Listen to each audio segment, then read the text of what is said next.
অমলকান্তি, নীরেন্দ্রনাথ চক্রবর্তী।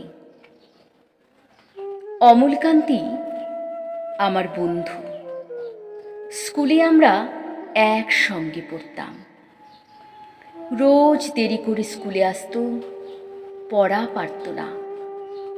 শব্দরূপ জিজ্ঞেস করলে এমন অবাক হয়ে জানলার দিকে তাকিয়ে থাকত, যা দেখে ভারী কষ্ট হতো আমাদের। আমরা কেউ মাস্টার হতে চেয়েছিলাম, কেউ ডাক্তার, কেউ উকিল। অমলকান্তি সেসব কিছু হতে চায়নি।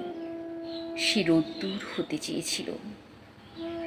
ক্ষান্ত বর্ষণে কাকডাকা বিকেলের লাজুক রোদ্দুর। জাম আর জামরুলের পাতায় জানাকি অল্প একটু হাসির মতো লেগে থাকত।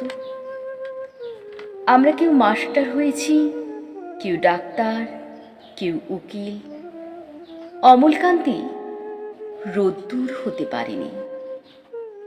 সে এখন অন্ধকার একটি ছাপাখানায় কাজ করে। মাঝে মাঝে আমার সঙ্গে দেখা করে, চা খায়, এটা ওটা গল্প করে, তারপর বলে, উঠি তাহলে। আমি তাকে দরজা পর্যন্ত এগিয়ে দিয়ে আসি। আমাদের মধ্যে যে এখন মাস্টারি করে, সে অনায়াসে ডাক্তার হতে পারত। যে ডাক্তার হতে চেয়েছিল, সে উকিল হলেও এমন কিছু ক্ষতি হতো না।